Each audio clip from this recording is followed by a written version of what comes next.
오늘 주시는 말씀은 로마서 4장 말씀입니다. 아브라함의 믿음이라는 제목으로 함께 말씀 나누겠습니다. 바이블타임 17페이지 본문 요약을 함께 보겠습니다. 오늘 본문에서 사도 바울은 아브라함이 율법의 행위가 아닌 오직 믿음을 통해서 하나님으로부터 의롭다고 인정받았음을 단호하게 주장하고 있다. 사도 바울은 로마서 3장을 통해서 사람들은 모두가 죄인이며 율법과는 상관없이 하나님의 의이신 예수 그리스도가 우리의 죄를 위한 속죄물이 되셨음을 말하고 있습니다. 그래서 이 3장 후반부에서부터 4장에 이르기까지 믿음으로 의롭게 되는 이신칭의에 대해서 사도 바울이 나누게 됩니다. 3장 27절 부분을 함께 보겠습니다. 그렇다면 사람이 자랑할 것이 어디에 있습니까? 전혀 없습니다. 무슨 법으로 의롭게 됩니까? 행위의 법으로 됩니까? 아닙니다. 믿음의 법으로 됩니다. 바울은 할례를 받았는지 안 받았는지 이러한 여부와 또 유대 사람이나 이방 사람이나 상관없이 모두 한 하나님께 믿음으로 의롭다 여김을 받았다라고 선포합니다. 그리고 이제 4장에서 믿음의 조상 아브라함의 예를 들면서 이를 더 구체적으로 이야기하고 있습니다. 유대인들이 가지고 있었던 믿음에서 중요한 이 칭의에 대한 부분은 다음에 세 가지에 있습니다. 첫 번째로는 아브라함의 후손으로 언약 백성이 되는 것, 또 할례는 하나님께 속한 사람들이 행해야 되는 필수적인 표이고, 마지막으로 율법의 행위를 잘 감당함으로 구원을 받는 것에 대해서 이야기하고 있습니다. 따라서 믿음의 조상 아브라함이 어떻게 의롭다고 칭함을 받았는지를 살펴보면 칭의에 대한 유대인들의 생각을 바꾸는 그 굉장히 중심 뿌리에 도달할 수 있게 됩니다. 거기서부터 믿음의 기초를 다시 쌓을 수 있도록 그렇게 도전할 수 있게 됩니다. 1절에서부터 5절 말씀을 보면 바울은 아브라함이 하나님 앞에서 자랑할 것이 없지만 성경에 말하기를 아브라함이 하나님을 믿으니 하나님께서 그를 의롭다고 여기셨다 하신 것을 인용하여 말하고 있습니다. 이 부분은 창세기 15장 6절을 인용한 것입니다. 아브라함이 아직 아들이 없을 때에 하늘의 별과 같이 너의 자손이 많을 것이다 라고 말씀하신 이 하나님을 믿었습니다. 그래서 주님께서 아브라함의 믿음을 의로 여기셨다 이렇게 표현하십니다. 사람이 급여를 받으려면 마땅히 그에 따른 일을 해야 된다라고 이렇게 바울은 이야기하면서, 그런데 아브라함의 행위는 딱히 일을 하는 것처럼 그렇게 포함되어 있는 것이 아니라 다만 말씀하신 하나님이 하나님을 믿었기 때문에 그 믿는 것으로 의롭다함을 여겼다라는 것을 강조합니다. 5절 말씀을 함께 보면 그러나 경건하지 못한 사람을 의롭다고 하시는 분을 믿는 사람은 비록 아무 공로가 없어도 그의 믿음이 의롭다고 인정을 받습니다. 이렇게 표현합니다. 경건하지 못한 사람이라고 하는 이 표현은 로마서 3장에 이야기한 것처럼 모두가 죄인입니다 라고 이렇게 다시 한번 알려주고 있는 것과 연결될 수 있습니다. 의롭다고 하시는 분은 누구십니까? 예수님을 희생제물로 우리에게 보내주신 하나님이십니다. 그래서 경건하지 못한 사람은 의롭다고 하시는 분은 그분을 믿는 사람은 아무 공로가 없어도 행위가 아니라 오직 믿음으로 의롭다고 인정을 받는다 이렇게 정리하고 있는 것입니다. 바울은 로마서 3장에서 나눈 내용을 아브라함의 이야기를 통해서 보다 확고하게 정리하며 증거하고 있습니다. 이어 6절과 8절 말씀을 통해 하나님이 의롭게 여겨주시는 사람의 받을 복에 대한 것도 다윗의 말을 언급하여 이제 표현합니다. 아브라함과 함께 다윗 또한 유대인들에게 매우 중요한 인물이기 때문에 다윗의 말을 통해 다시 한번 재확인시켜 주면서 그의 논지를 강화합니다. 7절과 8절 말씀입니다. 하나님께서 잘못을 용서해 주시고 죄를 덮어 주신 사람은 복이 있다. 주님께서 죄 없다고 인정해 주실 사람은 복이 있다. 이 말씀은 시편 32편 1에서 2절 말씀을 인용한 것인데, 하나님께서 죄 없는 자로 여겨주시는 사람이 복이 있음을 강조하고 있습니다. 여기서 우리가 깊이 보아야 될 것은 행위의 주체가 바로 하나님이시다라는 부분입니다. 용서하시는 분, 죄를 덮어주시는 분, 죄가 없다고 여겨주시는 분은 바로 하나님이십니다.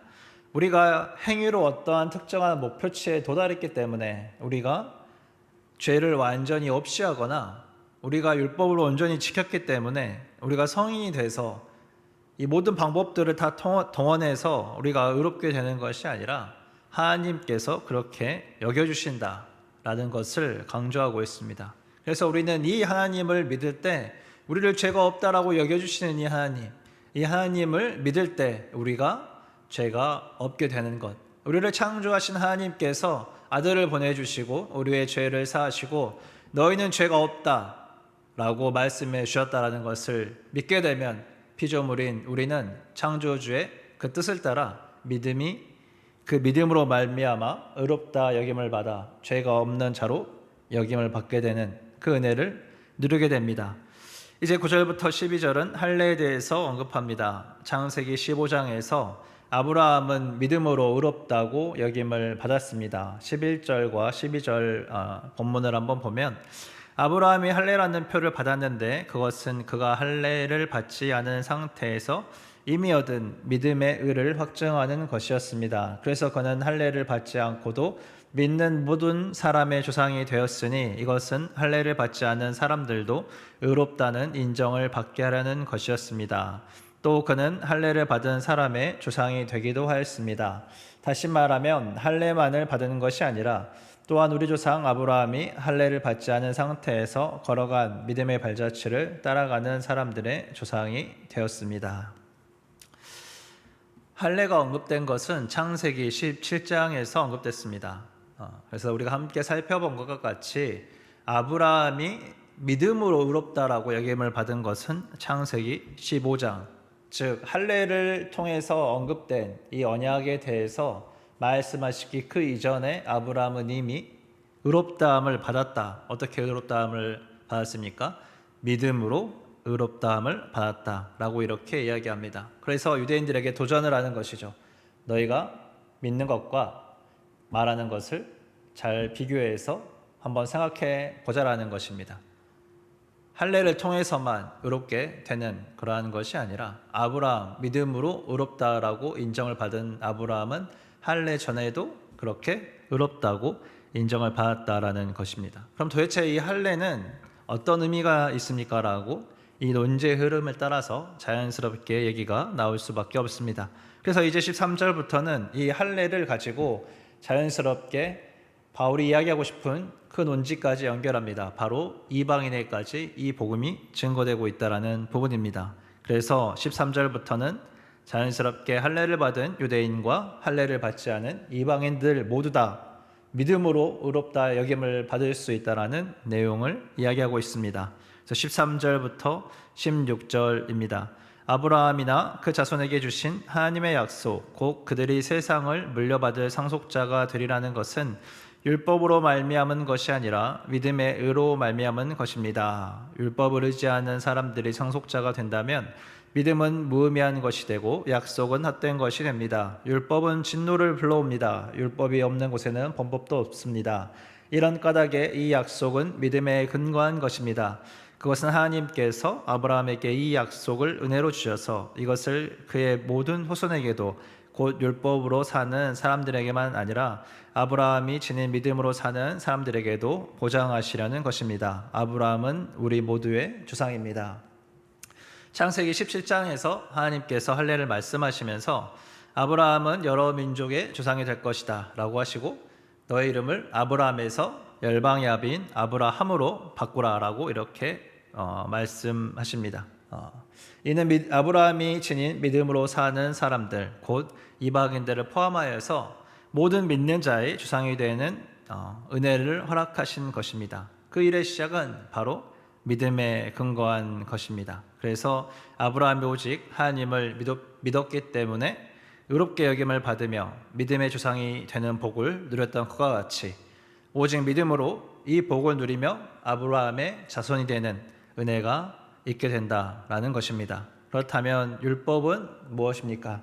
율법은 죄가 무엇인지 깨닫고 하나님께서 기뻐하시는 행위를 할 수 있도록 우리가 돌이킬 수 있는 기준을 제시하는 것입니다. 따라서 율법이 없으면 그 기준이 없어지기 때문에 법도 없는 것입니다. 그러나 인간이 모두 죄인이기 때문에 이 율법으로 의롭다 여김을 받을 수가 없고 오직 믿음으로 허락되는 은혜의 복음이 예수 그리스도의 이 대속 제물의 희생이 우리를 의롭다라고 하시며 죄인이 아니라고 하시는 이 복을 누리게 한다라는 것을 잘 붙잡으면 좋겠습니다. 모든 사람이 죄인이었던 것과 같이 절망적인 상황에서 예수님께서 희생의 제물이 되셨습니다.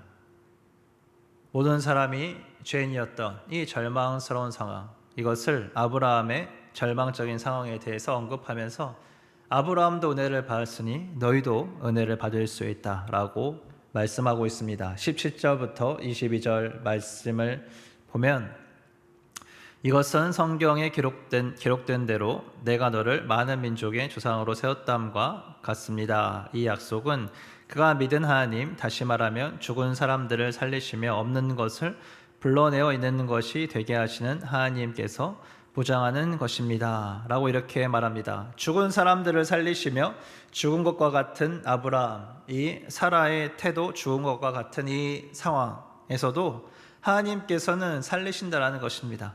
없는 것들을 불러내어 있는 것이 되게 하신 하나님, 이 하나님은 자손이 없는 아브라함을 믿음의 조상으로 세우시는 바로 없는 것을 불러내어 있는 것처럼 만드시는 이 하나님이십니다. 있는 것이 되게 하시는 하나님이신 것입니다. 이 일은 결국 16절에서 언급한 것처럼 아브라함은 우리 모두의 조상입니다 라고 선포되는 이 말씀과 같이 하나님께서 정말로 이 17절의 말씀을 이루어 가시는 분이시다, 이루신 분이시다 라는 것을 보여줍니다. 이 약속은 창세기로부터 아브라함에게 허락된 그 약속을 신실하게 행하시고 이루어 가시는 이 하나님이 어떠한 하나님인지 그것을 우리에게 설명해 주고 있습니다. 아브라함이 믿은 하나님은 바로 이 하나님이었습니다. 죽은 것 같은 현실에서 하나님을 바라보았던 것입니다. 하나님의 약속을 믿고 의심하지 않고 오히려 하나님께 영광을 돌리는 자리로 나아갔습니다. 그리고 하나님께서 능히 스스로 약속하신 바를 이루실 것이라 확신하였기 때문에 그 열매가 지금 선포되었고 또 아브라함을 보고 하나님께서 의롭다고 여겨주셨다라는 메시지가 오늘 선포되고 있습니다. 마지막으로 23절부터 25절 말씀을 보면 그가 의롭다는 인정을 받았다 하는 말은 아브라함만을 위하여 기록된 것이 아니라 하나님께서 의롭다고 여겨주실 곧 우리 주 예수를 죽은 사람들 가운데서 살리신 분을 믿는 우리까지도 위한 것입니다. 예수는 우리의 범죄 때문에 죽임을 당하셨고 우리를 의롭다 하시려고 살아나셨습니다. 이제 사장을 마무리하면서 바울은 아브라함에게 허락하신 이 하나님의 은혜가 곧 죽은 것과 같은 우리, 죄인인 우리, 희망이 없는 우리에게도 동일하게 적용되는 은혜이다. 그렇기 때문에 아브라함을 통해서 이 은혜가 선포되었다라고 그렇게 이야기합니다. 그래서 우리가 받은 은혜는 무엇입니까? 예수 그리스도, 예수님을 죽은 사람들 가운데서 살리신 분을 믿을 때 우리에게 허락되는 은혜입니다. 하나님께서 우리를 의롭다라고 여겨주실 것이다 라고 선포합니다. 오늘 말씀은 우리에게 무엇을 말해줍니까? 죄로 인해 죽을 수밖에 없던 이러한 나에게 예수님의 그 사랑이 임하셔서 내 죄를 위해 십자가에 달려 죽으시고 죽은 자 가운데서 살아나심으로 그것을 믿는 우리를 의롭다라고 여기시기 원하시는 이 하나님의 은혜가 우리에게 있다라는 것입니다. 그것을 믿는 것이 우리에게 복입니다. 우리가 받아야 될 참 복은 곧 예수 그리스도의 복음, 우리에게 허락된 이 값없는 은혜입니다. 우리는 내가 기준 미달이라고 혹은 내가 너무 충분히 열심을 내어서 받을 만하다라고 그렇게 나 중심적인 신앙생활을 할 때가 많습니다. 남들과 비교하고 기준과 비교하고 하나님께서 나를 어떻게 해볼까? 또 그렇게 생각하기도 합니다. 그러나 하나님께서는 예수 그리스도를 믿는 자를 의롭게 여겨주시겠다라고 말씀하십니다. 나 중심이 아닌 하나님 중심의 삶, 나의 노력이 아닌 예수님께서 우리를 위해 노력하신, 피 흘리신, 희생하신 바로 그 은혜를 우리가 바라보며 오늘도 은혜의 자리, 믿음의 자리, 구원의 자리로 나아가기를 축원합니다.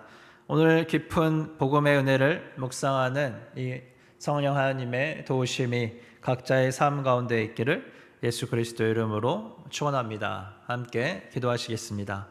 사랑이 풍성하신 아버지 하나님 감사합니다. 우리가 죄인 되었을 때 우리를 사랑하시고 우리를 구원하시기 위해 죽으시고 부활하신 대속 제물 되신 예수님의 그 은혜를 인하여 감사합니다. 이 은혜를 믿는 자들을 의롭다라고 여겨주시는 하나님의 복이 우리에게 있어 감사합니다.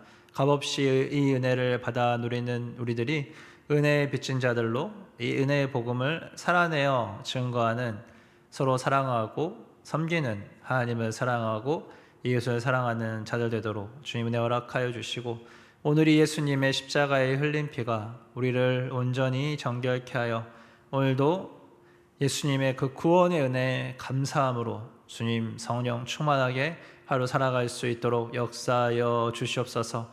우리를 사랑하시되 죽기까지 사랑하신 사랑이 많으신 예수 그리스도의 이름으로 감사하며 기도드렸습니다. 아멘.